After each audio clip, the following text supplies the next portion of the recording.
Good afternoon, everyone. You are in the spotlight with Brian Gardner for this In the Spotlight 411 Football Blitz show coming at you here this Thursday afternoon on December the 3rd. Starting off a little bit later than we planned. I apologize for that.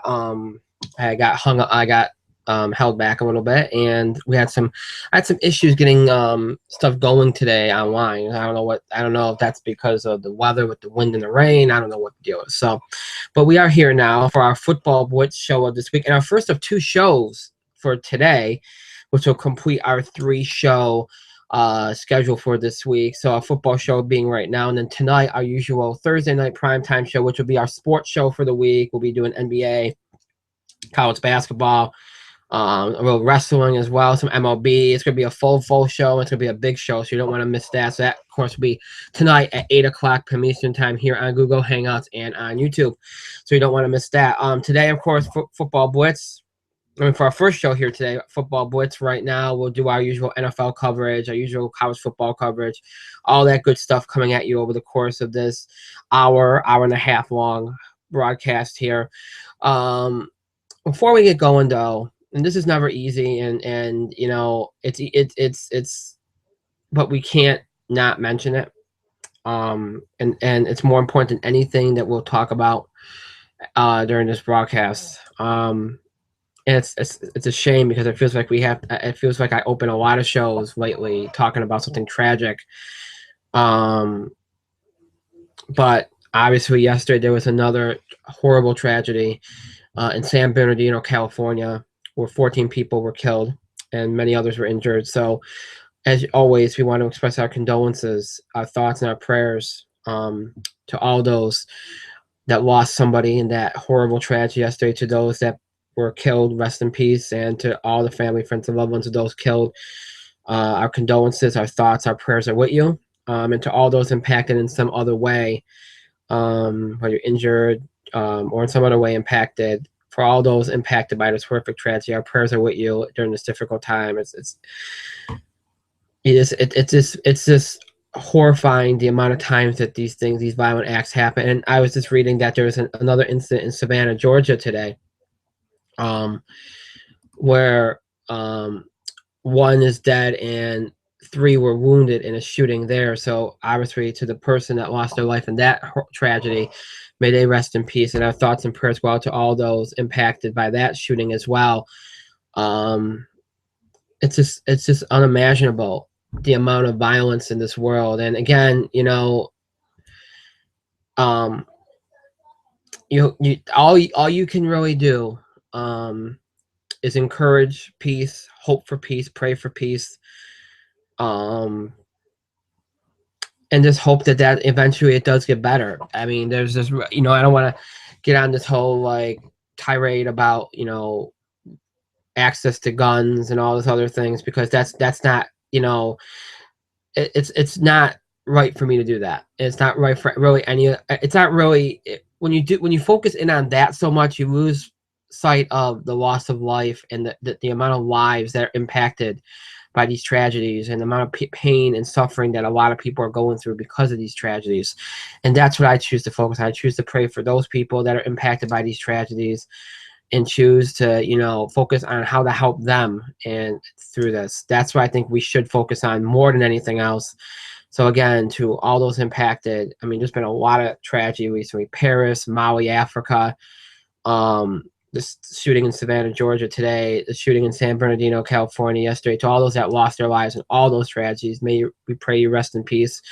And to all those impacted, family, friends, and loved ones of those impacted, and to all those impacted in some other way, our thoughts, our prayers are with you. It's during these tragedies, and just we pray for you. We hope for peace. We pray for peace, and that's there's not much that can be said. It's just unspeakable. It really is. All right. So again, today our usual football show.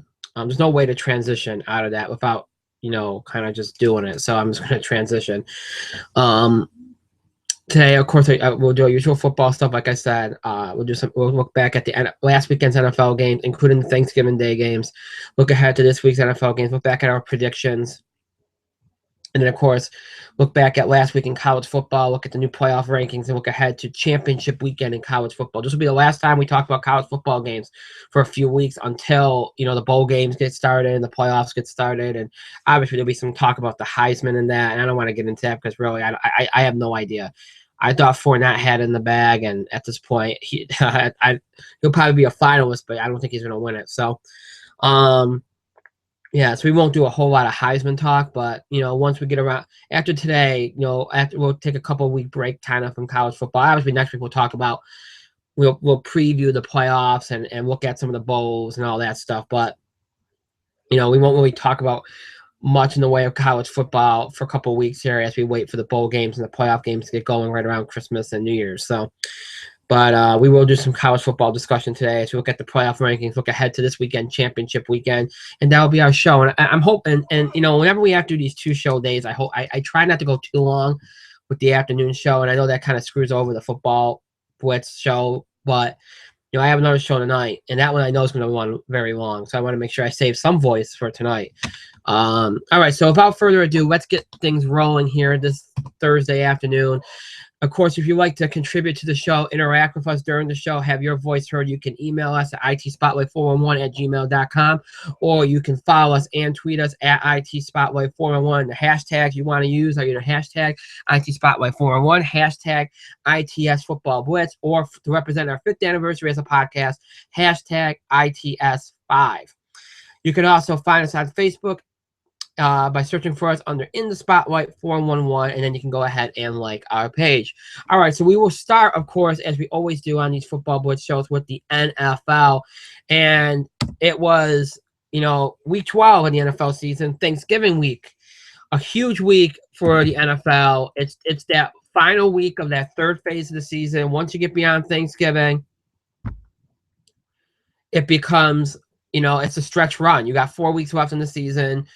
That's it. If you're not in it or not close, then you're not in it. The pretenders are weeded out.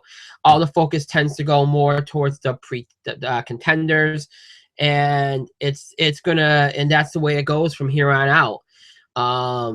Of course, the Thanksgiving week is always highlighted by the Thanksgiving games, and 9 times out of 10, I'm being honest with you, in the last few years, you'd be lucky if you have 1 good game out of the 3. And sometimes and by that I mean competitive. Sometimes the matchups look good on paper, they don't end up being competitive. This year I looked at the schedule for Thanksgiving and I thought, you know what? Romo back, the only game that looks like it might be good is the Cowboy-Panthers game. And boy, that game wasn't good. The first game wasn't good, and the only game that ended up being good was the one game I had guaranteed to write up, which was the Bears and the Packers. We'll start off with the first game on Thanksgiving Day, which was the Eagles' kind of last gasp. We're going to spend a lot of time. I don't want to talk too much about where the Eagles go from here. We've already talked a little bit about it. Chip Kelly's going to lose his job, and he should. All right, the one thing that was holding keeping Chip Kelly the one thing you assume with a Chip Kelly coach team is they're gonna score. Well, there's been times now they're struggling to score. Their offense looks abysmal. The Bradford experiment has failed. The guy, he got hurt. Nothing's clicking. Their defense the last couple of weeks have been horrible. The whole thing's falling apart at the seams, and now you just can see it just going completely off the rails in the last few weeks of the season. They're 4-7 now. I understand that division is a crapshoot, but it's going to be either the Giants or the Redskins that win. The Cowboys are going to be out too. That division now is down to 2 teams, and it is what it is. The Eagles are done. The Eagles are done. And you have to give a lot of credit to the Lions, who have played much better in recent weeks. They're up to 4-7. I think the Lions' goal right now is probably just to try to get to 500. And you know what? That'll be good considering how they started the season. They've been playing much better. Their offense has gotten it together. Stafford's been great. The defense has responded and become better. They've found the groove that they were in at the end of last season. So, you know what? They have reason to hope for next year. I wouldn't make any significant changes to the Lions, maybe except for maybe improving the offensive line a little bit. and then getting a couple of guys in the secondary to help with the pass defense, because the pass defense is still weak. The rush defense is good, is coming back into its own. So I would focus on improving the pass defense. If they can focus on that and then improve the offensive line, I think the Lions will be right back on track next year. And they've shown the last few weeks that they're already getting there. So Lions have done very well. They beat the Eagles 45-14 in that game. The Eagles, an abysmal performance, and the Eagles are going to have changes. They're going to have to go get a quarterback. They're going to have to go get a head coach, because Chip Kelly's done. You can't. The fan base is done with this. They're done. You know, it wouldn't have happened that way if he hadn't just completely changed the focus of the team. You know, he went out there and got a quarterback. He went out there and got different personnel. Like they wholesale changed this team to fit Chip Kelly, because last year it was, well, I need to find guys that are better suited for my system. So they let him go out there and try to find guys better suited for a system, and the result's been worse than last year. The Eagles are done. The Eagles are done. That's the storyline of that game. The Eagles are done. Cross them off the list. They're out. We're going to week 13 now. They're out. The other team that's done is the Cowboys. And it's funny. The Eagles and Cowboys both had their kind of last gasp on Thanksgiving Day. And look, the Cowboys are facing an uphill battle, playing a 10-0 Panthers team that with each and every game looks to get better and better and build on confidence. I mean, you look at the Panthers through the course of the season. At the beginning of the year, people thought they were untested, thought they were just playing it was a result of a soft schedule. Then they played a couple of good teams, and you could really see the Panthers. People started to believe in them at the same time as the Panthers' confidence grew. And now they're just a dominant team, the most dominant team in the NFC. Cam Newton has been amazing. Their defense, we know, is amazing, and they just shut down the Cowboys 33-14. It was never a game. Of course, Tony Romo gets hurt again, broken collarbone again. I mean, again, same injury. And you know what? A lot of people thought that the Cowboys just should have shut him down. But then there's a side that said, well, wait a minute, that division is still up for grabs. Why would you do that? You still have a chance to get in. I agree with that. You still have a chance to get in. Unfortunately, a collarbone's a tricky thing. It can be easily re-aggravated, and that's exactly what happened. And now Romo's done for the year, and so are the Cowboys. The Cowboys, who all three of their wins came with Tony Romo on the field. And if they win again, I'd be shocked. Because, while they played very well in Romo's absence, they just never could get it all done. They could never get it done. And Cowboys are done. And the Panthers now 11-0, and they move on. And the Panthers are going to be the number one seed in the NFC, and the Panthers are going to be in the NFC title game. I do not see anybody beating the Carolina Panthers. I don't. I just don't. I think they're locked for the NFC title game. And then we'll see who they match up with. I mean, if it's Arizona, I think it'd be a great game. If it's somebody else, I think the Panthers might have a good chance to win it. Arizona's the only team I think right now in the NFC that is consistent enough and plays well enough to beat the Panthers. That's just the truth. I personally think the NFC champion is going to be the Panthers or the Cardinals. I think they're the two best teams right now in the NFC, far and away. But that's for another day at a time. And a couple of weeks ago we were talking about the Packers as the best team in the NFC, but they lost 4 of their last 5 games and have just been abysmal on offense of late. What's funny is we talked a lot about the Packers in recent years and how their defense has been rather spotty. And, I remember last year they had a little bit of a problem with offensive efficiency at one point, but it wasn't this bad. Well, this year their defense has been rather good, but their offense has gone into a funk over the last month, and it still hasn't gotten any better. They did just enough to beat the Vikings a couple of weeks ago, but then they just come right back down to earth, and now they're 7-4. As the Vikings are, I think the Vikings are winning that division now. I truthfully do. The Packers cannot seem to get out of their own way. Their offense has just become, there's no rhythm to it. It's just, that there's just no rhythm to it. They need, at this point, they need help to score points. When you got Aaron Rodgers at the quarterback position, that shouldn't be the case. They only seem to be productive when the other team makes the mistakes to get and essentially hands them yardage. I mean, they are just I've never seen the Packers fall out of offensive rhythm like this. I mean, they honestly are a team that needs the other team to basically walk them down the field, essentially. I can't explain it. And they lose this game to the Bears at home. They're 4-2 at home. They lose this game 17-13. I know the Bears have a good defense, but come on. Come on now. And you got to give credit to the Bears. They haven't given up on their season. They're 5-6. They do have an outside shot. Now, outside shots are really not really good at when you're going into week 13, but still, it's better, it's better than a lot of teams have at this point. And the Packers are probably still going to make it, but here's the thing. If the Packers continue to flounder, let's say the Packers only win one more game the rest of the way. That's 8 wins. If the Bears win 3 out of 4, they're right up there with the Packers. I mean, that's a scary thing. The Packers have just fallen completely off the rails, much like another team who we'll be talking about in a few minutes. So those are the Thanksgiving games. So the traditional Thanksgiving powers, the Lions and the Cowboys go 1-1. Panthers win. Panthers win as well. Bears win as well.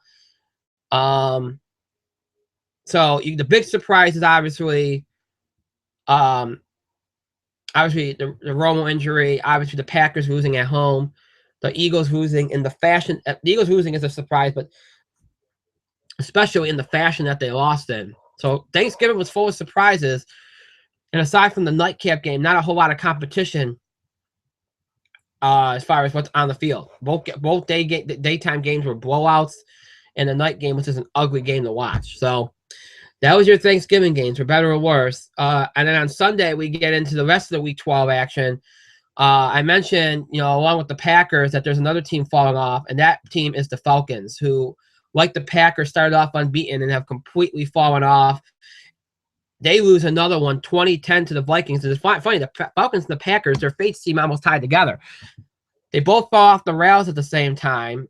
And, the Packers' only significant win during this stretch has been against the Vikings. And the Vikings get back on track by beating the team that's falling apart just like the Packers, the Falcons. It's kind of interesting how that's kind of turned out. The Falcons dropped to 6-5 with their 20-10 loss to the Vikings. The Vikings now 8-3, back out in front of the Packers. The Falcons at 6-5. And you think about this, and we talked about this last week because the Falcons have been struggling for a few weeks. If the Giants had done if the Giants hadn't given away a game in week 2, the Falcons would be 6-6 right now. That's the only difference between the Falcons being at 500 and over 500. That's remarkable. And look, the Vikings have just been, aside from the Packer game, which they didn't play badly in, have been very good on both sides of the football, and they proved in this game they did just enough on offense against a really good defensive attack by the Falcons. And defensively, they got to Matt Ryan, and the Falcons just have not looked like the Falcons this year. And I think, we talked a lot early on about the Falcons and the Bengals and really they've always been similar teams in how sound they are fundamentally and how they don't beat themselves. They play things safe. They don't take a lot of risks, especially downfield. Well, the Bengals have taken more risks this year, and they've seen benefits from that. I know they went through a 2-game skid last couple of weeks, but for the most part, they've seen more benefits from it, and they've looked better than the Falcons have. The Falcons, at the beginning of the season, were not taking those kind of chances. We're not taking those kind of risks.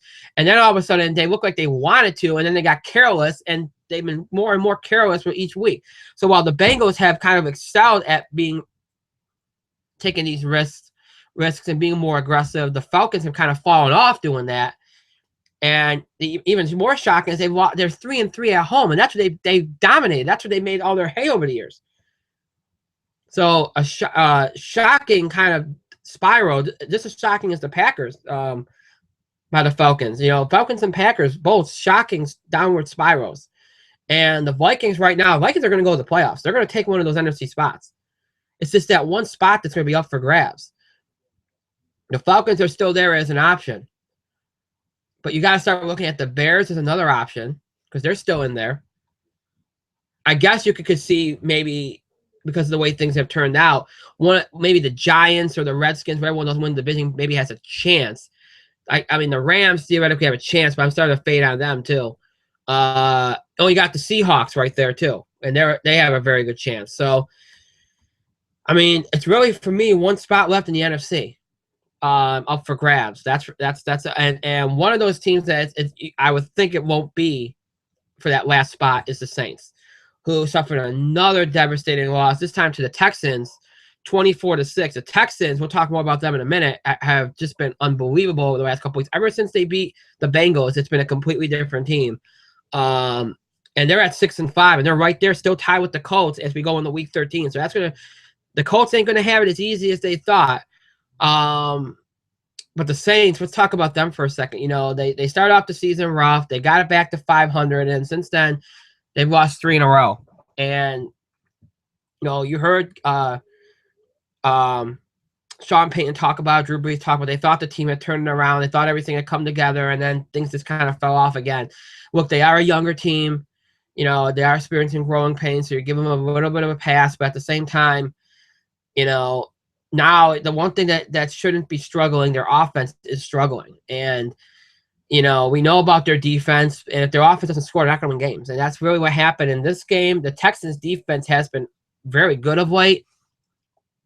But the Saints' offense, I don't care how young they are, they should not be only scoring 6 points in a game against any defense. And that's what happened in this game, and that's the story. You know, your defense isn't very good. You have to be able to score points. If you don't, you're going to lose, and that's what happened. And they've had problems with scoring at times over the last couple of weeks, and again, puts more pressure on a defense that's just not that good, and it hasn't been good for years now. So that it is what it is. So the Saints, I think, at 4-7 are not an option, just like the Eagles aren't, just like the Cowboys aren't. Those 3 teams, I think, are done in the NFC. Now, like I said, the Texans have gotten themselves right back in it. They're 4-2 at home. They've done very well. You know, we talked a few weeks ago about what the Colts' problems and everything, what was going on with the Colts and all their problems. Either the Texans or the Titans had a chance here to play their way into this. The Titans did not. The Texans did. And they beat some good teams to do it. And they're right there. They're tied with the Colts, who beat the Buccaneers 25-12. Hasselbeck with a great game. Hasselbeck has been great for the Colts this year. Been better than Andrew Luck. But as I was saying to somebody off the air, they said, what happens when Andrew Luck comes back? And Andrew Luck might come back this week. What happens when Andrew Luck comes back? Andrew Luck gets the job. I know Matt Hasselbeck has done well, but you need Andrew Luck's your quarterback. You know, Hasselbeck's had a good career. He can be a starter for a lot of teams, but Andrew Luck's your quarterback. It's like when Peyton Manning comes back, he ends up being a quarterback. It's just the way it is. And here's the thing. A lot of people wonder, well, why is Matt Hasselbeck having so much more success than Andrew Luck is this year with this team? Well, here's the thing. Matt Hasselbeck's not a mobile quarterback. Andrew Luck has the mobile threat. He can run the football. He can run the football. And that makes a difference on the line because you know what? They know he's going to drop back and he's just going to throw. When you have a mobile quarterback back there, your line has to respond a little differently. You know, they have to think in the back of their mind that that Luck might scramble and go and try to run for it, and they have to be ready for that. When they have Hasselbeck back, they know what they have to do. They just have to stay stationary and keep everybody out. It's a little less complicated. So I think that helps this very weak offensive line. Nonetheless, a good game for the Colts. Buccaneers are still alive, though. 5-6, they're still alive. You know, they're still alive for a spot. They just have to win they have to do very well in these last 4 games. Much like the Giants and the Redskins do, and just like the Bears do. These teams, you know, because the Seahawks and the Falcons still have the inside track on that last spot at 6-5. It's going to be interesting between these 5-6 and 6-5 teams who gets that last spot as far as the NFC goes. And then, of course, the AFC too, because, you know, that's up for their spots up for grabs there as well. I mentioned the Giants and the Redskins. Redskins with a great performance. Winning 20-14 over the Giants, who made a last minute push to try to get back in. It just wasn't enough. Eli wasn't bad. 321 yards, 2 TDs. This wasn't enough. And Kirk Cousins, this was a great performance. And boy, were they ever right to go to him this year. The Redskins have been very competitive all year round. The games that they've lost, I think they maybe had one really bad game. They're 5-1 at home. They've done very well. I mean, under the radar, they've done very well. They've hung in there, and they recognize this division has been up for grabs. And now with the Cowboys and the Eagles being in the state that they're in, they recognize now that it's either going to be them or the Giants. And they also have a chance at a wild card probably too if things play well. So, these two teams, Giants and the Redskins, know now, there's a wild card up for grabs that can still play out. But the best chance is still for their division. And they know probably it's going to come down to one or the other. Got to win your games. There's a tie at the top for the division. It's between these two teams. It's simple. Just like the Colts and the Texans. Go win your games. You control your own destiny if you win your game. And both teams have a lot of good games, have some tough competition left. So it should be interesting to see how this unfolds over the last few weeks of the season. Let's see. We focused a lot on the NFC picture. The AFC picture, Raiders are still in play. They get back on track with a 24-21 win over the horrible Titans. They're at 5-6. Still not the best position to be in, but still, you know what? It's possible. Okay, it's still possible at 5-6. So much needed win for the Raiders. The Chiefs right now are the team to watch in the AFC as far as sneaking into the wild card. As they win another one, 30-22. They are now 6-5, 3-2 at home. They have salvaged their season. They are very much in play for the playoffs. The Bills have flip-flopped kind of with the Chiefs. They are now on the outside looking in at 5-6. Offensively, just didn't get enough done. Defensively, I thought they weren't bad in this game, the Bills. I think the defense felt the crunch late in the game. And kind of folded. Those 6 late points were crucial as the Bills were right there going into the fourth. Tyrod Taylor with a good game, 21 for 38, 291 yards, 3 TDs. Offensively, I didn't think the Bills were bad. I didn't think they were really bad at all, to be honest. But just didn't make enough plays late on defense and not enough big plays on offense in general. I mean, they made the routine plays, but they didn't make enough big plays. And I think sometimes that, that's crucial too. You have to make some big plays downfield, I think, especially against a team like the Chiefs, to kind of open things up. And they didn't do enough of that. And I think that hurt them late because offensively, there wasn't a whole lot of options for them late in that game. And the Chiefs knew that they weren't going to try for big plays downfield. They're being very conservative. And that helped their defense out a little bit. And their defense is already good enough on its own. You don't want to help it out. So, and then defensively, just didn't make enough stops late. And the Chiefs just grinded out a win, and they get it 30-22. And the Chiefs are now in prime position. Over the last few weeks, they put themselves in very good position here, and the Bills have got to salvage it. The Bills, I think, have got to go at least 3-1. At least 3-1. Ideally, you want to win 4 games, but at least 3-1, or they're not making it because they're 1 game under right now. And that's on the outside looking in at this point. Any team that's under 500 has to at least win 3 of their last 4 to even have it sniff it. Okay, if they don't, then they're not going to sniff the playoffs. If you're at 6-5, then you can afford a loss of probably 1 loss at the max. If you want to have your best chance, that's assuming you don't get any help from any other teams. Obviously, we get help from some other teams that can change things around a little bit, but if you're a team at 6-5, you'll probably still be in the mix at 3-1 over the next 4 games. If you're at 5-6, your best bet is to try to win the next 4 games. That's your best bet. Otherwise, you're going to be on the fence. Bengals get back on track, 31-7 on the Rams, who have 4-7. I think are done. At this point, it's a shame. That beginning of the season they had a couple big wins. Just things just got out of hand. Kind of fell apart for them. And you know what? a lot of people thought of it as a sweeper, thought they could do something. It hasn't been a horrible season. There's been a lot of progress. They have reason to hope for next year. So it's not all negative there. And, maybe they can still try to finish season 500 or around there. Bengals needed this win. They got this win. It was a huge win for them to stabilize things. Now they're up to 9-2, 5-1 at home. They needed this. It was a good, solid win for the Bengals. And they played extremely well on both sides of the ball. So that's a good win for them.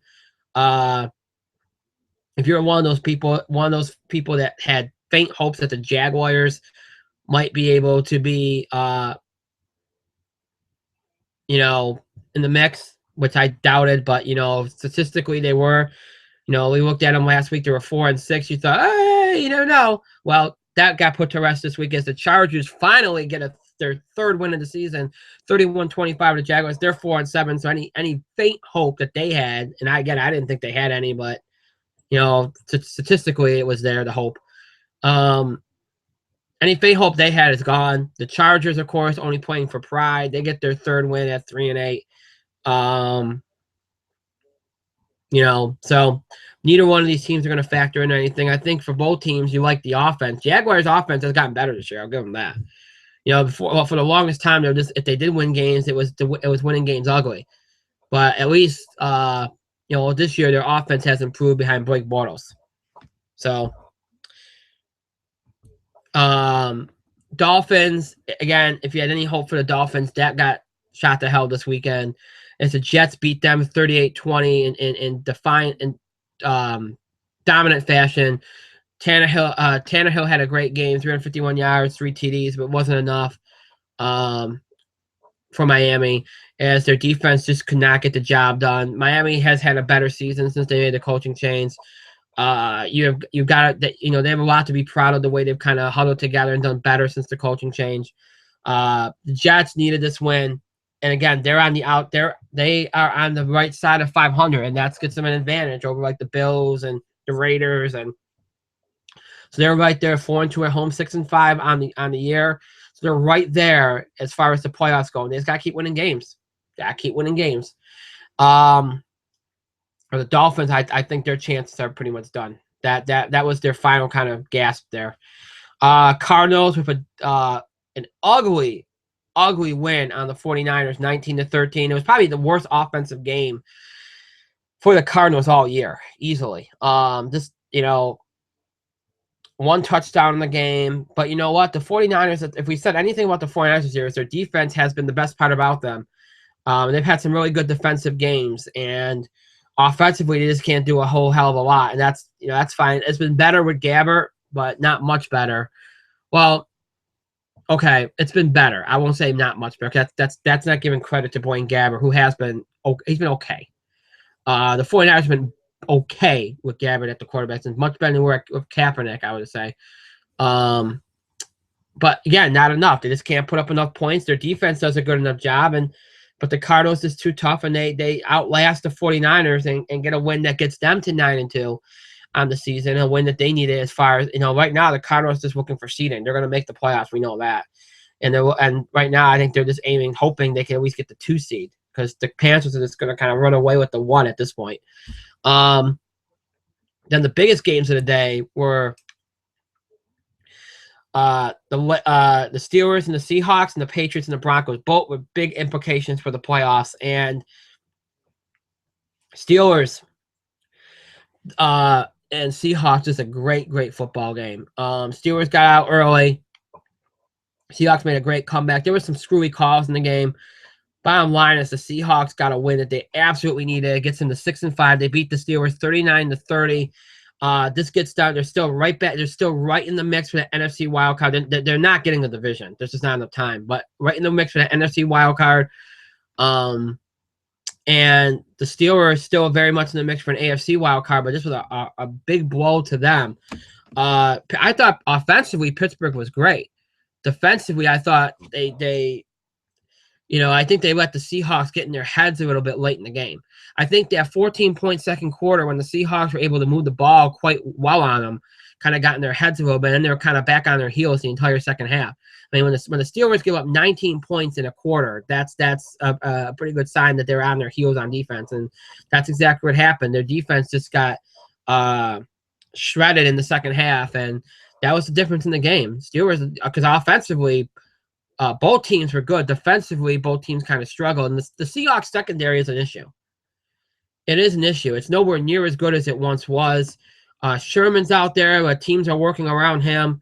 But yeah, the Seahawks secondary is the reason why the Seahawks aren't doing better this year, far and away. They got to do something about that. They're going to go far into the playoffs. I mean, or get into the playoffs, because right now that's where teams are beating them. The teams are beating them downfield. And the Steelers, Roethlisberger is in concussion protocol. We'll see what happens there. He says he's going to play on Sunday. I still think the Steelers are going to make the playoffs, but it's supposed to blow to them. Seahawks are right there still, very much in the mix. Thomas Rawls has been great for them in the absence of Marshawn Lynch.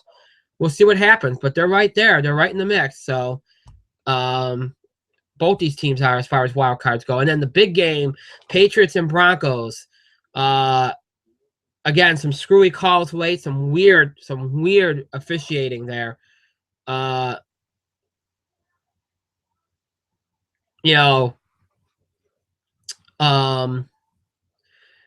Despite that, I thought it was a well-played game. You have to give the Broncos credit. They got down early, had to make a comeback. Osweiler became a star in that game, though. If you're a Bronco fan, you might have found your quarterback. He became an absolute star in that game. And I know people are going to say, well, they should have let Peyton Manning play. This guy's done well. He beat the Patriots. Peyton Manning, when he comes back, it's going to be the quarterback until further. I mean, look, until the end of the season. Now, if the Broncos want to do what the Colts did at the end of the season, say, you know what, Peyton, we got to go our separate ways. We have a young quarterback here that we're really behind. Then yeah, but the rest of the season, if Peyton Manning comes back this season, he's the starting quarterback. It's just the bottom line. Okay, it is. You got to like what Osweiler did in this game. He brought them back from a big deficit to a lot of poise.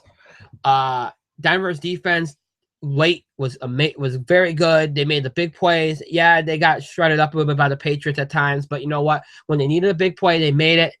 Offensively, Osweiler made all the big plays, and the Patriots lose their first game in overtime, 30-24.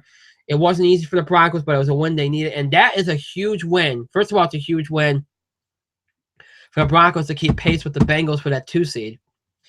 But it's a big win for both the Broncos and the Bengals, because now if the Patriots we all talk about that. We've always mentioned how the Patriots they're the best closers in the NFL as far as late season goes. They don't lose games in December. They close out seasons. I don't think the Patriots will lose a game the rest of the way in the regular season. But if they do, here's what happens. Now, if you're the Broncos and the Bengals, if you're right there, you can tie them, because you're right now at 2 losses, and the Patriots are at 1. If the Patriots win one game, you're all at 2 losses. In the Broncos' case, they win the tiebreaker because they just beat them. So that's how crucial a win that was. Now if the Patriots slip up, you put a little pressure on them now. Now if they slip up, they're no longer 2 games in front of you, only a game in front of you. And I felt I've been saying over the last few weeks, I felt like the loss was coming. I said, beginning of the season, I said I would not be surprised if the Patriots ran the table and went to the playoffs unbeaten. When the last couple weeks, they've had so many close calls. You felt it coming. And there's been injuries. And now, they might lose Gronkowski. I mean, Gronkowski's hurt. They have a lot of injuries. So the Patriots are in no way, shape, or form the same team that started the season. So they're very vulnerable right now. So while they have been very dominant in December, there is that possibility they can get beat in December this year because of all the injuries. It's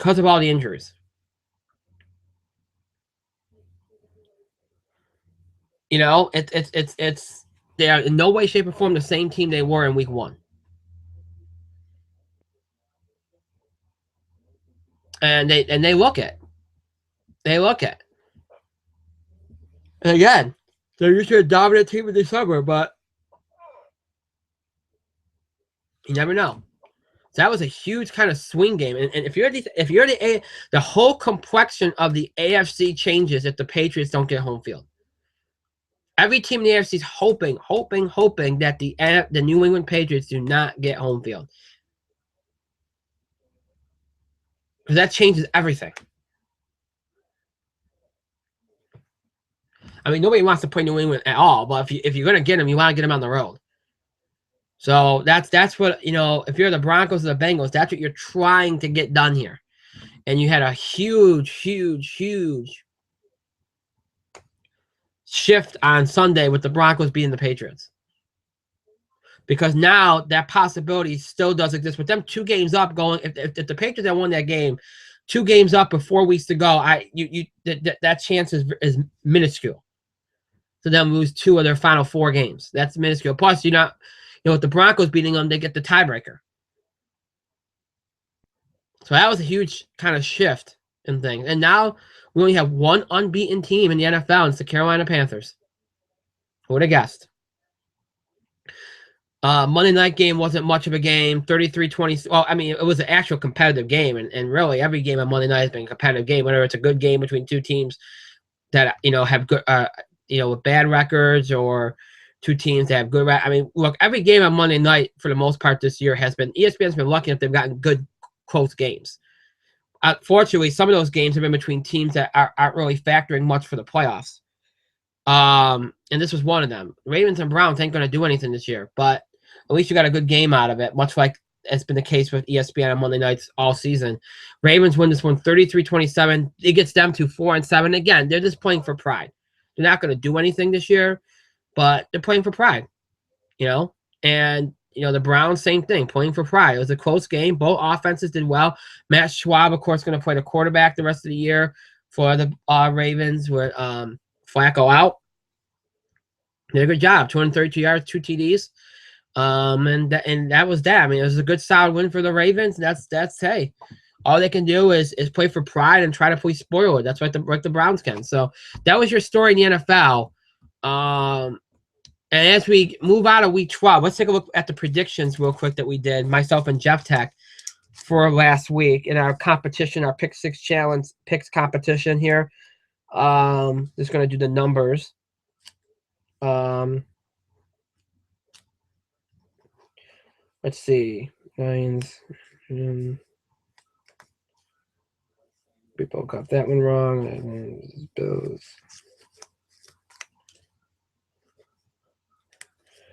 We did pick the Broncos. I picked the Steelers, Seahawks.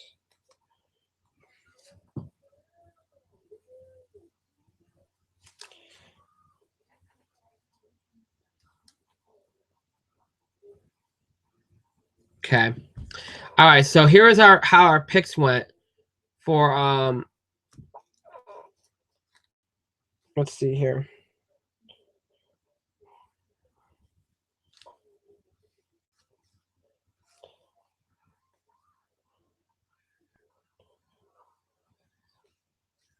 All right, I went 5-5. We picked 10 games. Picked all 3 Thanksgiving games, and I picked 7 games from the Sunday and Monday games. I went 5-5, and Jeff Tech went 1, 2, 3, 4, 5, 6, 6 and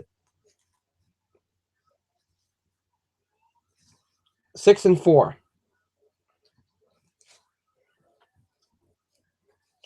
So through Week 12.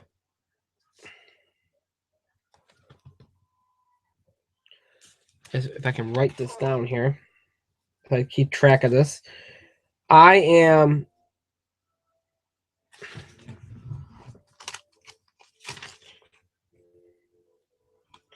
I am 5-5. That's 46-30.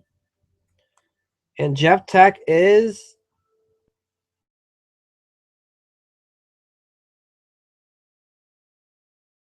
33. So I still have a 3-game lead on him. So he's closed the gap a little bit over the last 3. He's had a better couple weeks here. And where I had kind of run off of like I think 6 or 7 really good weeks and kind of put up a lead on him. So, and again, for those that are new to the show and you don't know what I was just doing, every week we have our Pick 6 NFL Pick Challenge, and this goes back to my days when we did the show just on TalkShoe and iTunes, etc. Our old tech guy Jeff Tech, that's our name for him. Me and him started doing a competition. We did football picks, and we always go up against each other every week when we make the picks. And it's just something that a lot of our longtime fans like, and we're keeping it up at least for this year, because we started it on Talkshare, so we figured we might as well finish it.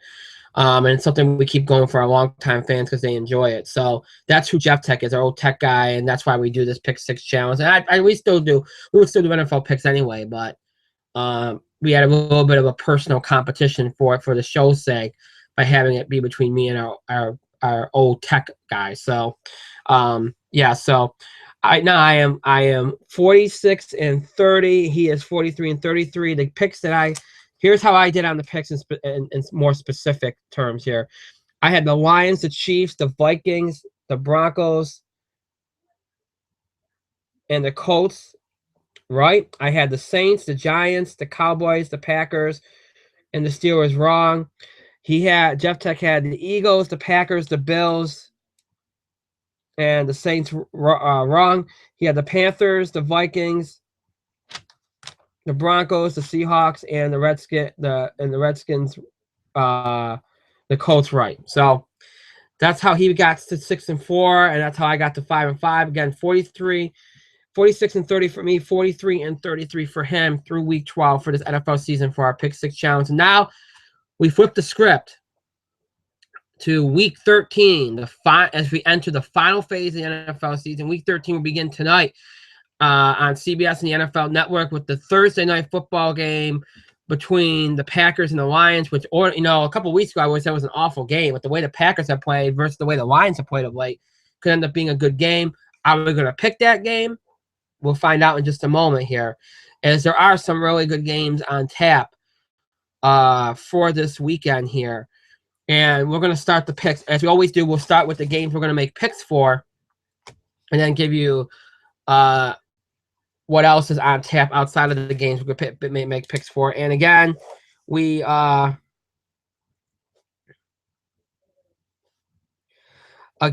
be back. Well, not again, but just to let you all know, we'll be back to our normal, only picking 6 games this week. Last week was our special supersized Thanksgiving edition where we picked 10 games. So we're back to our usual pick 6 here. And, what's interesting about this week is a lot of these games, with the exception of a few, are between, it's interesting to me how it sets up teams that are, we talked a lot about, in response to talking about last week, a lot about 6 and 5 and 5 and 6 teams. There's a lot of games. Pardon me. Here, I got to pick up this. Games between those kind of teams, and so a lot of things can play themselves out this week. Like if you're a 6 and 5 playing a 5 and 6, if that 6 and 5 team beats a 5 and 6 team, they're 5 and 7. They're pretty much done. So essentially, some of these games are going to kind of further clear up the playoff picture if it isn't already. Or it can make it more murky. Let's say that 5 and 6 team beats a 6 and 5 team, makes them 6 and 6. All of a sudden you got 2 6 and 6. I mean, so see how things can. The playoff picture can either become more murky after this week, or it could become more clear after this week, depending on how some of these games go. Take the example of this first game we're going to make a pick for, 1:00 p.m. Eastern game on CBS. 6 and 5 Jets. 2 and 3 on the road at the 5 and 6 Giants, 3 and 2 at home. Obviously, it's a home building for both teams. Both teams right there as far as playoff goes. Giants tie for the division. Jets very much in the hunt for a wild card. Now here's the thing. I just mentioned how if a 5 and 6 team loses, it becomes 5 and 7. They might be out. Well, in the NFC East, the Giants wouldn't automatically be out because they're tied with another team that's 5 and 6, so it wouldn't be that bad for them. But still, it's not something you want to be. So I think there's more pressure on the Giants here because at least the Jets lose, they're still at 500. This is going to be an interesting game. It's really, the Jets have shown that they can put up points when they're on their game offensively, but there's still more about their defense. And we talked about the first 5 weeks of the season, their defense was amazingly good. Giants have struggled really very much so on defense. Their pass rush has not been good this year. In fact, sometimes it's been flat out non-existent. They've given up a lot of points. I think they're dead last in points allowed, I believe. Their defense has been horrid this year.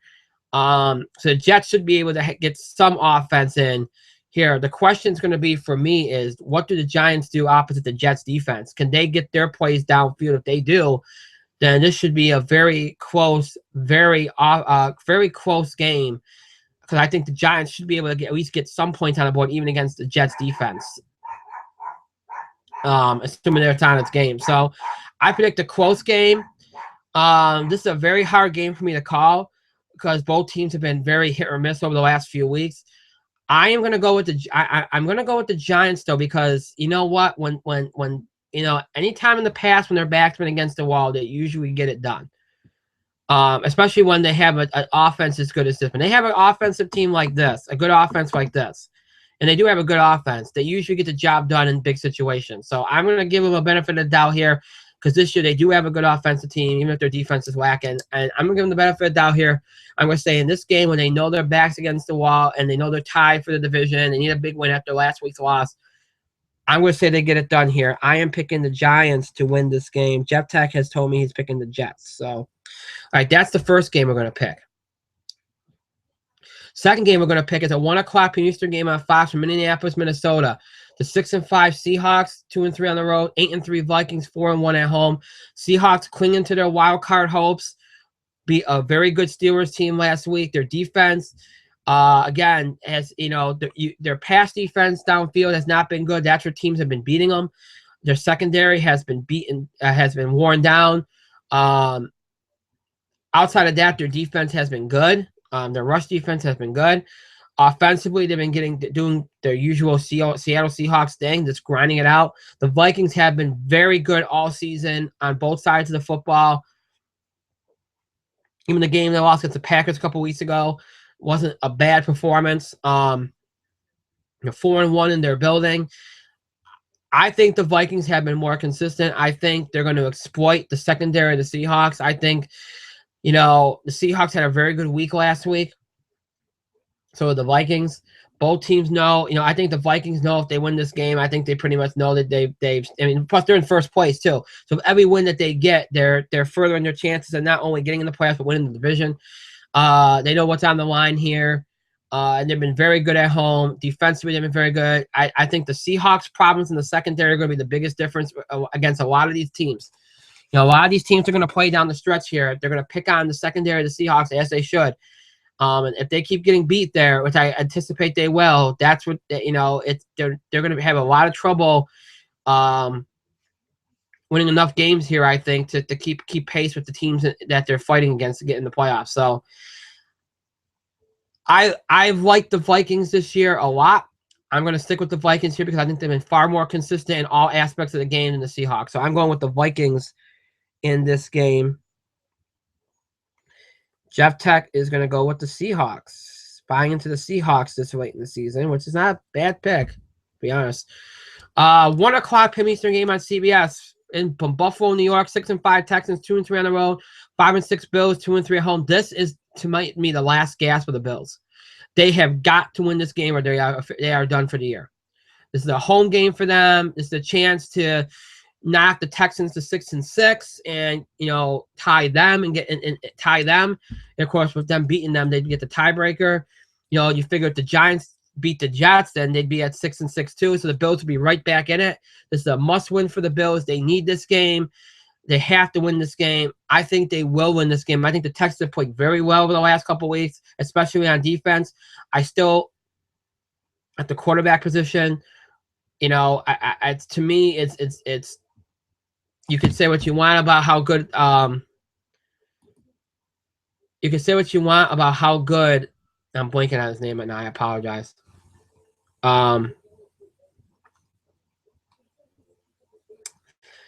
Oh, goodness gracious. I can't remember his name.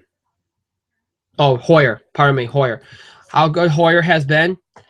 But at the same time, I just don't trust him. He's done a very good job against some really good teams. I understand that. But at some point, you just think that things are going to come down to earth for the Texans a little bit. It's the same team that a few weeks ago was completely out of it. And then this beat the Bengals, and they've had a nice little run here. I think the run comes to end because they're facing a team that is really in their position from a few weeks ago, where they're desperate to. They know that if they don't win this, they're pretty much done. That they are desperate, and playing a desperate team at home is as it's a team that's a very good team. They're a very good team. This is the Bills are a good team. This had some tough losses, and they've been a little bit more inconsistent. And because of that, I think I'm picking the Bills to win here. I expect a good defensive effort, which I think is going to hurt Brian Hoyer. I expect a lower scoring game because the Texans defense, I think, will keep it to that. And I think the Bills are comfortable in a grinded out game. Rex Ryan is comfortable in a grinded out game. So, and I think they actually feel more comfortable in that than an offensive kind of game. So, I'm picking the Bills to win here. I think their desperation. I think they know that their backs are against the wall, and I truthfully think that they're gonna pull. I think they're gonna pull it out here this week. I think they realize the importance of it and being at home. I'm picking the Bills. Jeff Tech's picking the Bills. Well, of course, he doesn't want to. He's gonna always pick against the Texans, considering whose division they're in. Because he's every week with the Jeff Tech, it's the Colts and the Broncos. Those are the two teams he likes. And of course, Peyton Manning once was a Colt, so I think that's why he still picks the Broncos, as I've mentioned numerous times over the last few weeks.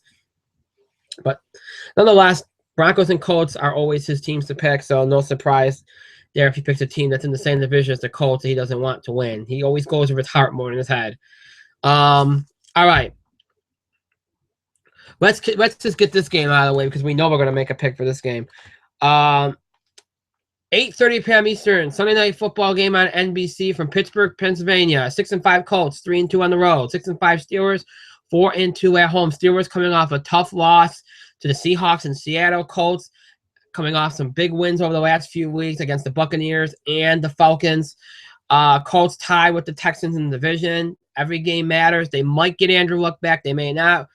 I don't think the quarterback situation is as important for the Colts as it is going to be for the Steelers. Even though their backups have done very well when Ben Roethlisberger's been out. This is not the kind of game, especially late in the season, you don't want Ben Roethlisberger to play in because the Colts defense has been better this year. It has been better this year, and I think they can handle the Steelers without Ben Roethlisberger pretty effectively. So this is a tough draw. Now, if Ben Roethlisberger plays, it's a tough draw for the Colts. Now, look, if Hasselbeck plays, I think they're going to have a tough time. If Andrew Luck plays, then they're going to have a tough time. As long as Ben Roethlisberger plays. If Ben Roethlisberger does not play, then I think the Colts will. I think this ends up being a little even. I'm going to assume Roethlisberger plays. So under that premise, I think the Steelers win this game. I think the Colts defense will do what it has, all it can do. Unfortunately, I think whether Hasselbeck plays or Luck plays, you still can't control the offensive line. The Steelers are very good up front. They're going to get to the quarterback very easily against this weak offensive line, and I think that's going to be the difference. So I am picking the Steelers to win this game, and of course, we all know Jeff Tech is picking the Colts. That is a given every week that we pick a Colts game. So, all right, so we made 4 picks. We got 2 more. There's a lot of potential games here that we could pick. And I try to pick the most close competitive games out there. I really do. So, to that end, I'm going to pick this game. 4:05 p.m. Eastern game on CBS from Oakland, California. 6-5 Chiefs, 3-3 on the road. 5-6 Raiders, 2-3 at home. Must win for the Raiders. You figure if the Raiders win this game, they will tie the Chiefs and be right back in the playoff mix. If they don't, then they're probably done. So this is a must win for the Raiders, who have played very, I think second to them at the midway during the midway part of the season, they were playing very, very well. Offensively, they were doing very much better than anybody would have anticipated. They were putting up points. Defensively, they were doing, as the Raiders always do, very physical defense, but getting the job done. Last week they had a good win. If they can bring it this week like that, I think they have a good chance here. The Chiefs are always a different team on the road, always tougher to play at home. Chiefs have been playing very well, though they come in with a lot of momentum. And they've been playing well on both sides of the ball. Now, the question for me will be this: can the Raiders put up the points? Defensively, I think they'll do a good job, especially at home. Offensively, though, I've never been a big fan of Derek Carr at quarterback, personally. But You know, if the Raiders put up points, then I think they're going to be in this game and they stand a chance. If they don't, they don't. I'm going with the momentum though, and I know the Raiders coming for a little bit of momentum coming off a win last week, but the Chiefs have been very good. They're in the middle of a streak. Now you could say that they're due for a loss. At the same time, though, I think they've been a little bit more consistent, especially recently, both not just on defense but on offense. Whereas the Raiders have been very hit or miss. I tend when I'm caught in a bind, I really don't know what team to go with. I tend to go with more consistency. More consistency edges you towards the Chiefs. So I'm going to pick the Chiefs, who you all know I'm always a fan of. I'm always a fan of the Chiefs. So I have a little more trust in them. Jeff Tech is going to go with the Chiefs as well. So both of us buying in on the Chiefs this week. One more game to pick. And I'm going to go with a 1 o'clock p.m. Eastern game on Fox from Tampa, Florida. 6-5 Falcons, 3-2 on the road. 5-6 Buccaneers, 2-3 at home. We've talked about this ad nauseum. And the NFC South, we've always said that there's that division is always full of upsets. Sometimes even outside of that division, you see a team in the NFC South that maybe is not doing so well, maybe is in last place. They end up and beating a team that's, a very good team or in the playoff hunt. So and that's not just within their own division. They do it outside of the division too. Well, here's one within the division. The Buccaneers in particular made a habit out of upsetting people in their building, especially within their own division. So I think that could happen again. The way the Falcons have played, they have not played well. They've been turning the ball over. They've been making a lot of mistakes. Defensively, they've been okay, but still they've been spotty there as well. The Buccaneers have played very well. They've always been a competitive team. They're always going to give it their all. This season, they made strides. Jameis Winston's done extremely well. I actually like the Buccaneers here. I think the Buccaneers are going to pull the upset here. I have not liked the Falcons. Have just been off the rails. I don't like their body language. I don't like where they're going. I think this is a perfect recipe for an upset. So I try to pick an upset every week. This is going to be my upset right here. I'm picking the Buccaneers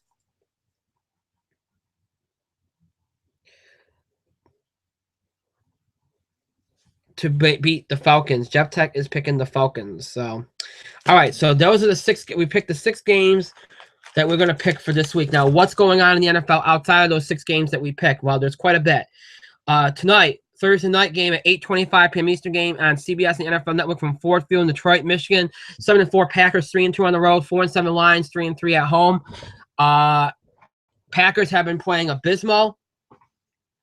Lions have been playing much better. This is one of the games I was thinking about picking, but I just don't. I think it's good. Something was telling me that it's going to end up not being a competitive game. You like to think that the Packers will make sure it's in their favor and not a competitive game, like they get an actual dominant win for the first time in however long it's been. I don't, but you know what? I can almost see it being a blowout win on the Lions side because they've been playing much better of late and they're in their own building. So don't be surprised to see the Lions beat the Packers by 20 or vice versa. I think it's going to go either way. I don't think it's going to be a competitive game. I think it's going to be either the Packers win by a lot or the Lions win by a lot. And right now, I'd give a slight edge towards the Lions the way the Packers are playing versus the way the Lions are playing. Let's see. 1 o'clock from Eastern game on Fox from St. Louis, Missouri. 9-2 Cardinals. 5-1 at home. 4-7 Rams. 3-2 at home. Rams have already beaten the Cardinals in their building. I think the Cardinals are going to return the favor here. The Rams, I think, have fallen off a little bit. They look like their confidence has been shaken. I like the Cardinals here. Let's see. 1 o'clock from Eastern game on CBS from Miami, Florida. 4-7 Ravens, 2-4 on the road. 4-7 Dolphins, 1-3 at home. A game that really doesn't matter all that much.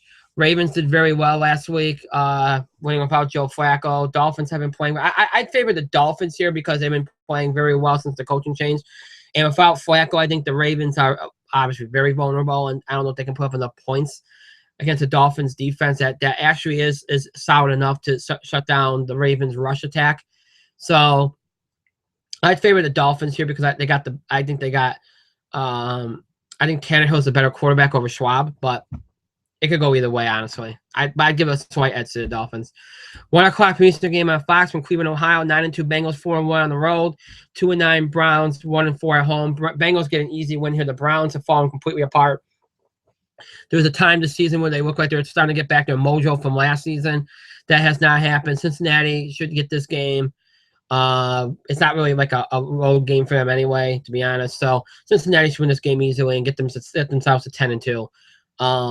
So and that's good for them. They've had a good they got a win they needed to get against the team they should beat last week, and they should get another one this week. This game don't matter, but I'll list it anyway. 1 o'clock Eastern game on CBS from Nashville, Tennessee. 4-7 Jaguars, 1-4 on the road. 2-9 Titans, 0-6 at home. I'd favor the Jaguars. They've been the better team this season. They've been playing better.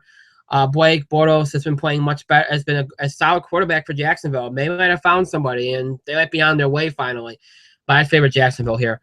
1 o'clock Eastern game on Fox from Chicago, Soldier Field in Chicago, Illinois. 3-8 49ers, 0-5 on the road. 5-6 Bears, 1-4 at home. Bears have some momentum. They know they need this game. They're at home. 49ers have struggled to score points. Defensively, they're great, but that's not good. Bears are good defensively. You add in the Bears defense against an offense that can't score. The Bears should win this one convincingly, even with the 49er defense. So I'd say I'd heavily favor the Bears. 4:05 p.m. Eastern game on CBS from San Diego, California. 9-2 Broncos, 5-1 on the road. 3-8 Chargers, 2-4 home. Chargers are going to give the Broncos a game because they're like the Lions are the best under 500 team out there. Those two, Lions and Chargers, are like the best two under 500 teams out there. Okay, easily. They just had a lot of tough luck losses. We know. Chargers will give Denver a game, but Denver's got a lot of momentum coming out of last week, and now that we know Osweiler can more than handle the position, you'd have to favor Denver here. So I think Denver gets a job, although it could end up being closer than you would expect it to be, because the Chargers are going to bring it. They bring it every week, and especially since they're going to probably relish playing spoiler here. 4:25 p.m. Eastern game on Fox from New Orleans, Louisiana, in the Superdome. It's 11-0 Panthers, 5-0 on the road. 4-7 Saints, 3-2 at home. If the Saints want to try to make a statement, here it is. They have the Panthers in their own building. Can they take down the only unbeaten team left? I do not think so. The Saints have been playing horrible since they got to 500. They're young, and we know that their defense can't do a whole lot. So the Panthers are going to put up points. They're very young on offense, and it's shown this year. And that Panther defense is going to get after it. And look, I think the Panthers win this one pretty easily. Personally, I really do. I think the Saints are done. I think they had their little run at the beginning of the middle part of the season, get them to 500, and it was kind of like the straw that broke the camel's back, and that was it. So I think the Panthers. I lean towards the Panthers in that game. 4:25 p.m. Eastern game. On Fox, from Fox. On Fox, I should let me go back and repeat that. Sorry about that. 4:25 p.m. Eastern game on Fox from Foxborough in Gillette Stadium. It's the 4-7 Eagles, 2-4 on the road. 10-1 Patriots, 6-0 at home. A lot of people are going to sell this as the Eagles trying to save their season, and Chip Kelly trying to save his job, beat the Patriots. And everybody in AFC is hoping that they do. Look, the Eagles' defense has not been good the last couple of weeks. If their defense improves, then they can at least probably keep it somewhat competitive. But offensively, they have got to answer the Patriots on every play, and I do not think they can do that. Even if their defense brings it, I don't think they can do it. I would favor the Patriots here. I don't think the Patriots are going to lose a game in December, but we'll see. I mean, if the Eagles want to make a statement and try to salvage something and stay alive and keep their very slim hopes alive, they're very slim at this point, win this game. And then the final game that we haven't mentioned, the Monday night game, 8:30 p.m. Eastern on ESPN from Landover, Maryland, FedEx Field. 3-8 Cowboys, 2-3 on the road. 5-6 Redskins, 5-1 at home. No Romo means I'd favor the Redskins here. The Cowboys have not won a game without Romo. You figure they'll be competitive, though. They were always very competitive without Romo. Their defense did well. They did everything that they could. And Castle's a very good quarterback. It's just they just never could get the job done here. Because for as good as Castle is, he's not very multidimensional like Romo is. So I figure the Cowboys will keep it close. I don't think it'll be a blowout game by any means, but the Redskins have been very solid on defense and on offense all year. They've been very competitive on both sides of the ball all year, and they reaped the benefits of it in the last few weeks. They have a lot of momentum coming into this game. They know every game's important. I think I'd favor the Redskins here to get the job done. It will probably be a close game. Which ESPN will be happy. They get another close game, and it's a game that I think has a little bit more going for it than the last few they've had. So, all right, so that's your Week 13 NFL game. So, obviously we'll talk about those games all next week. Look back at our prediction. Of course, look ahead to Week 14, and just to recap our picks for our 6 picks for our Pick 6 Challenge NFL picks for Week 13. I picked the Giants over the Jets. Jeff Tech picks the Jets over the Giants. Vikings over Seahawks for me. Seahawks over Vikings for Jeff Tech. Bills. We both picked the Bills over the Texans. I picked the Steelers over the Colts. Jeff took the Colts over the Steelers. We both picked the Chiefs over the Raiders. And I picked the Buccaneers over the Falcons. Jeff took the Falcons over the Buccaneers. Those are your 6 picks for our NFL Pick 6 Challenge picks for Week 13 of the NFL season. And again, we'll look back at our predictions, look back at all the games from Week 13, and then look ahead to, of course, Week 14 of the NFL season. All that on our next Football Blitz show next week. Now we go to college football to close out our show. And it was a huge weekend in college football last week. The last really true weekend of the regular season, and now, of course, you go into championship weekend in college football, conference championship games. That's all it's really about on Saturday and this weekend. That's really all you got, and you got 1, 2, 3. You got the AAC championship. You got the Big 12. Well, I shouldn't say Big 12 championship because it's not the Big 12 championship. It's just a regular Big 12 game. So it's not all championship games. There are other games, but you got the Pac-12 championship, SEC championship, AAC championship, Big 10 championship, and ACC championship. And you got a Big 12 game in there between Baylor and Texas, which really doesn't factor into much of anything. So that's all you really have of relevance coming up in college football this weekend. Now, here's what's on the line. Let's first, usually I talk about what's happened and then preview what's coming. Let's lay out these games that you have this weekend of relevance, okay? As I mentioned, there is a Big 12 game. It's not a championship game. It's a regular Big 12 regular season game at noon Eastern on ESPN from Waco, Texas. 4-7 Texas versus number 12 Baylor, who's 9-2. Baylor is just playing for positioning right now. They're not going to make the playoffs. There's not enough spots, so they're just playing for positioning. So that's just a game as far as positioning goes, and then Baylor should obviously win that. Same thing with the noon game on ABC from Houston, Texas. Number 22 Temple, who's 10-2 versus number 19 Houston, who's 11-1. Again, it's just about positioning, trying to get yourself into the best bowl possible. That's all that game's about, and I'd favor Houston in that game.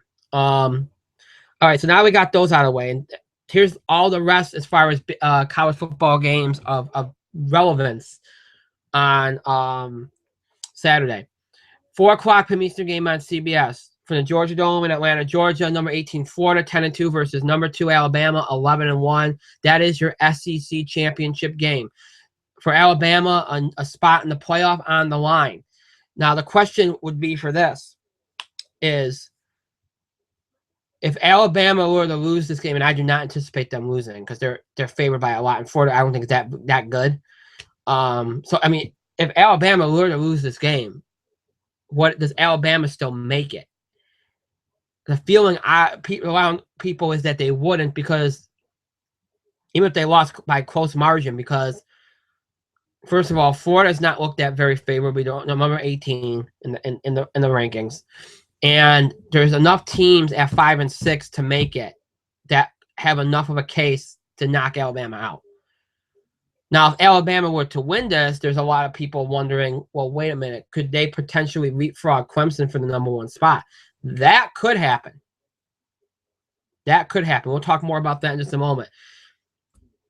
7:45 p.m. Eastern on ESPN from Santa Clara, California. You have the Pac-12 championship game. Number 20 USC 8-4. Number 7 Stanford 10-2. Stanford needs to win, and I think they will, to keep their hopes alive for a playoff spot. And they do have a chance for a playoff spot. And I expect Stanford to win this game, but we'll talk more about what Stanford's chances later. 8 o'clock Premier game on Fox from Indianapolis, Indiana, and Lucas Oil Stadium. Number 5 Michigan State 11-1 versus number 4 Iowa 12-0. Your Big Ten championship game. One of those teams is going to be in the playoffs. That fourth and final spot is for them. Now, Clemson, Alabama win, then there's no spots available. Nobody else can get in. Nobody else can get in. If Clemson or Alabama loses, because Oklahoma's going to go. Their season's done. Their regular season's done. Oklahoma's in. Nobody's knocking Oklahoma out. But if Clemson or Alabama loses, that's the only way a Stanford and Ohio State, that's the only way one of those two teams can get in. And those would probably be the only other candidates you can see getting into the game.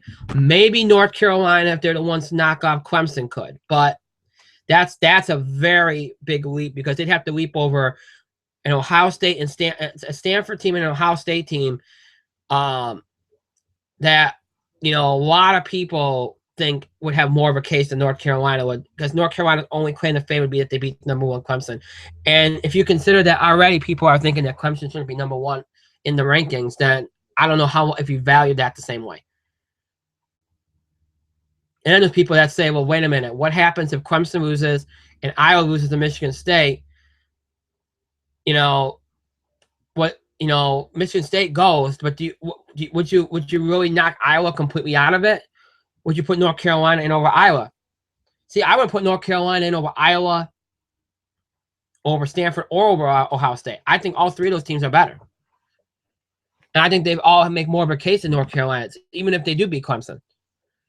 So I don't think you can do that. So I truthfully think that, even if North Carolina beats Clemson, I don't think they get in. I just think the way it played out is too limited. But anyway, Michigan State or Iowa, winner of that game is going to be in the playoffs. And look, that should be the best game of the weekend. I think that's going to be the closest game of the weekend.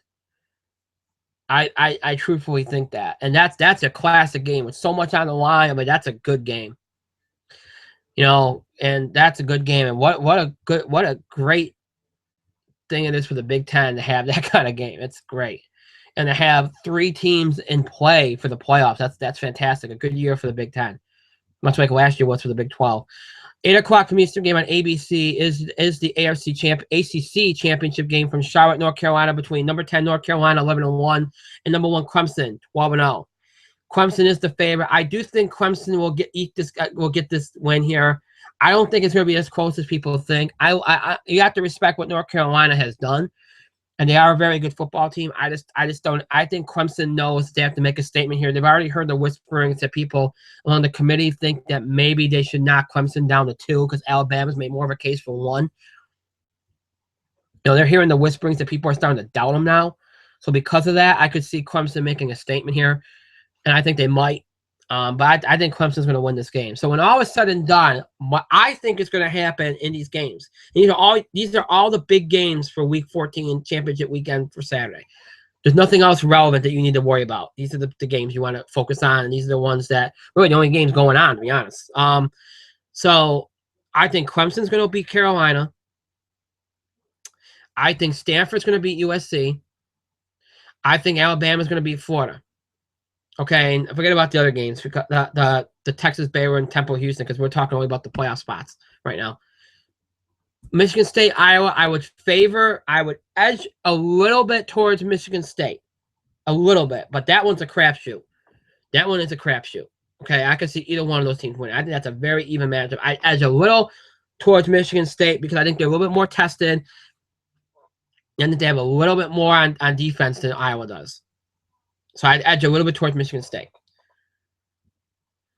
But if all this goes as planned, okay, you give the fact that Michigan State or Iowa, one of those teams is going to have a spot. Oklahoma already has a spot. Clemson and Alabama win, then that's your 4 spots. There's no drama. The only drama might be in how they rank them. I think Oklahoma, I think Oklahoma's a safe bet at 3. And I think whoever the Big Ten champion is a safe bet at 4. Now, if the committee gets in there and says, boy, you know what, we really like how, the Big Ten has 3 teams in the top 6. They might, Michigan State beat Ohio State, and then they beat Iowa. They might say to Michigan State, you know what, we really, really like you. They might stick Michigan State at 2 over both Oklahoma and Clemson. Or they could knock Clemson right down to 4, even with a win. Because they could say, hey, Oklahoma had a tough Big 12 to get through. Oklahoma State and Baylor and TCU. Michigan State to get through Iowa and Ohio State and Michigan. I mean, they could do that. And they'd be justified. Because all these teams had a tougher road than Clemson did. I'm not saying that the ACC was that bad, but I think the Big 12 was deeper. I think the Big 10 was deeper. And the SEC was deeper than the ACC was. So if they were to do that and say, hey, Clemson, we're going to knock you down to 4, it wouldn't surprise me. They could rank it as Alabama, Michigan State, Oklahoma, Clemson. I wouldn't surprise me. I don't know if they would do that with Iowa, though, even though Iowa's unbeaten, because Iowa hasn't had as many notable wins like Michigan State has. Michigan State had to go through a little bit of a gauntlet. So I think I think what I just said only works with Michigan State if Michigan State wins.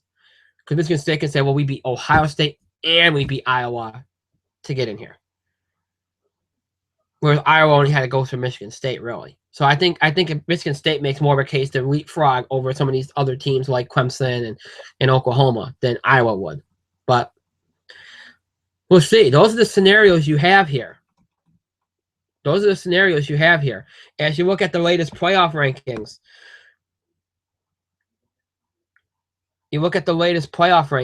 and, the top 4 remain the same. You had Clemson at 1. Again, there were whisperings that they wanted to move them down to 2 because Alabama's making more and more of a case. Alabama at 2, Oklahoma at 3. Iowa at 4, Michigan State at 5, Ohio State at 6, Stanford at 7, Notre Dame at 8, Florida State at 9, North Carolina at 10. Now, look, if you're not – the only 2 teams that have a reasonable chance at squeezing in outside of – because, Iowa and Michigan State are essentially playing for a spot are Ohio State and Stanford. I don't think anybody else has a chance. You need a lot to happen for them to have a chance. Remember, Oklahoma it doesn't have a game. And neither do a lot of these teams. They don't have games. So you're relying on all these other teams to lose. You basically, for some of these teams to get in, you need Clemson to lose, Alabama to lose, and Iowa and Michigan State are playing each other. So one of them is going to get in. So it's only, if Clemson and Alabama lose, it's only really 2 spots open. And if the 2 spots are open, you'd expect Ohio State and Stanford to move up and take them. Or even the loser of Iowa and Michigan State. So that's why I said, really, outside of the top 7, nobody has a chance to get in there. Nobody. You just can't see it. I don't think it's possible. That's why it's really important to get in that top 7 and be in play. Because outside of that, I don't think you have a chance. I really don't.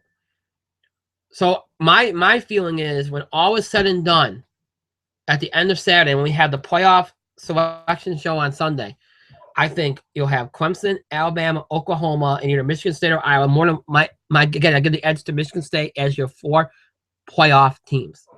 And again, the possibility does exist that Clemson drops out of the 1 spot, maybe drops to 2, or if Michigan State wins. And I don't think they can do it with Iowa because Iowa wouldn't have had to run through as many good teams as Michigan State did. If it's Michigan State, I could see them saying, you know what, you beat Ohio State, you beat Iowa. Both teams that we've ranked in the top 6 the last few weeks. We value that. We're going to put you over Oklahoma or maybe even over Clemson as well. And put Alabama at 1 and put Michigan State at 2. I could see them doing that as well.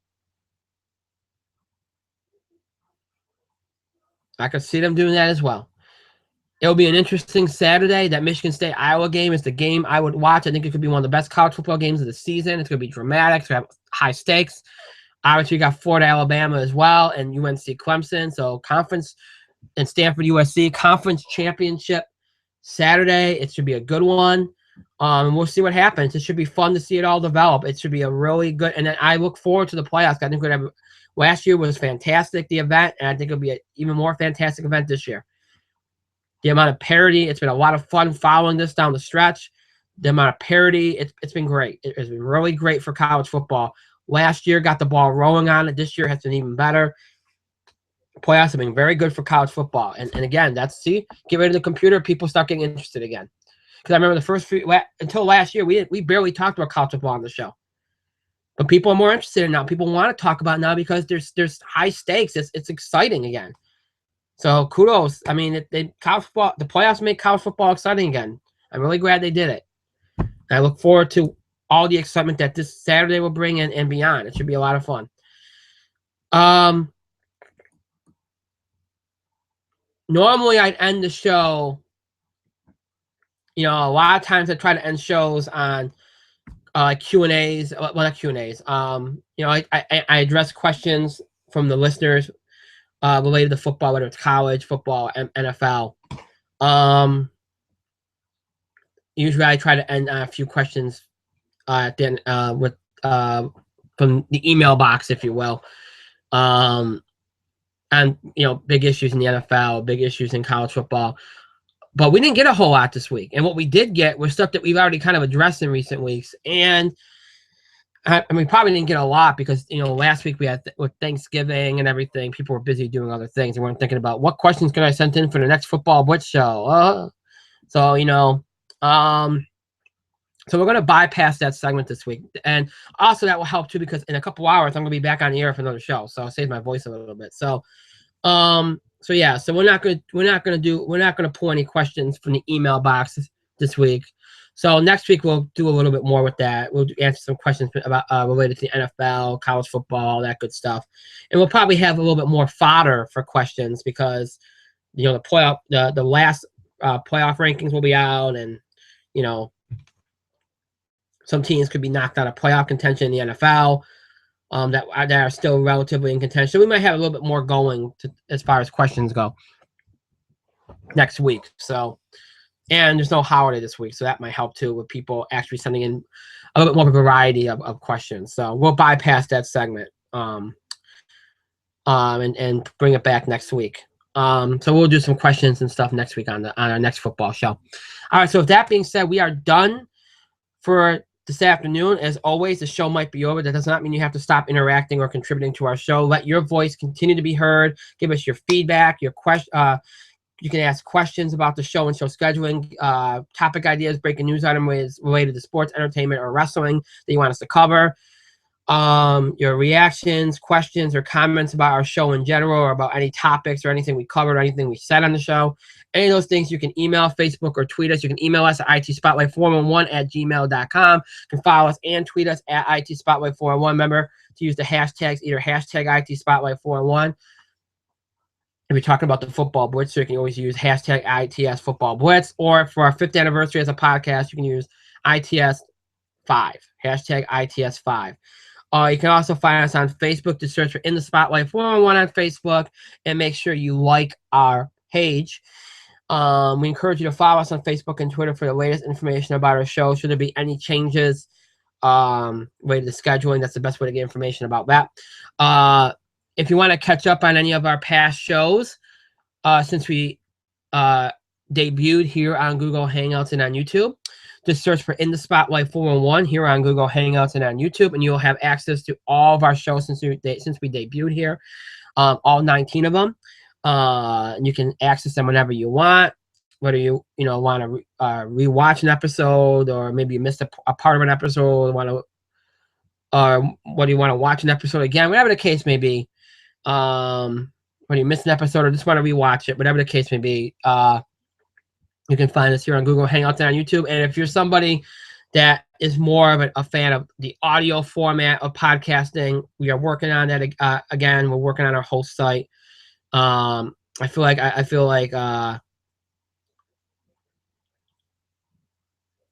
answering machine because I keep repeating myself. But yeah, we are still working on it. I've been told. I'm going to repeat that again. I've been told, because people keep saying, boy, it's been a few weeks. You've been saying this. I know. It's not my fault. It's not in my control.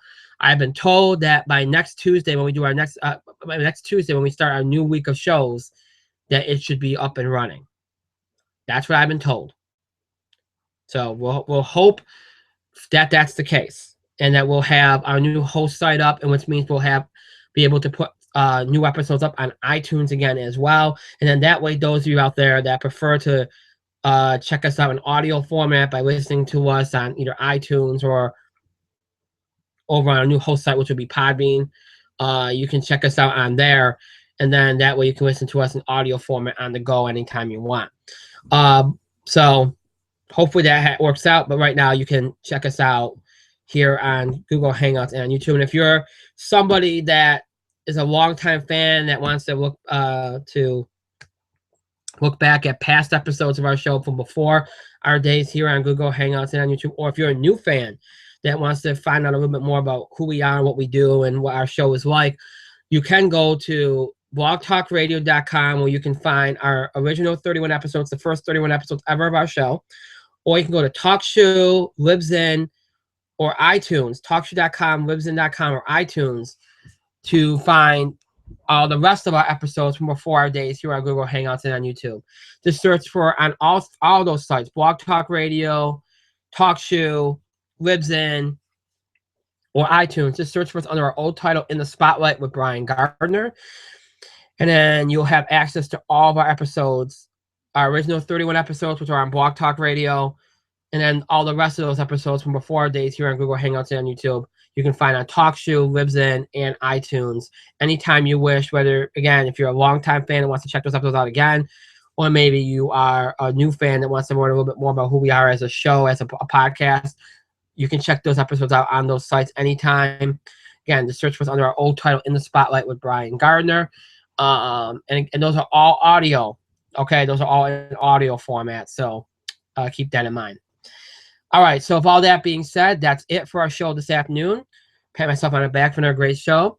I thank all of you for checking. For those of you that watch this live here this afternoon, thank you so much. For those that will be watching this later on at some point, whether it's tonight or over the next few days, thank you so much. We appreciate it.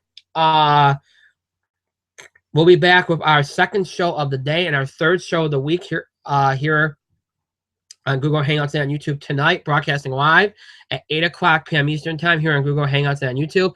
It'll be our sports show for the week, our second primetime show of this week. We'll be covering NBA, which will include our very good discussion, I'd imagine, about Kobe Bryant's retirement. We will also be doing some MLB coverage. We'll be talking about the David Price deal.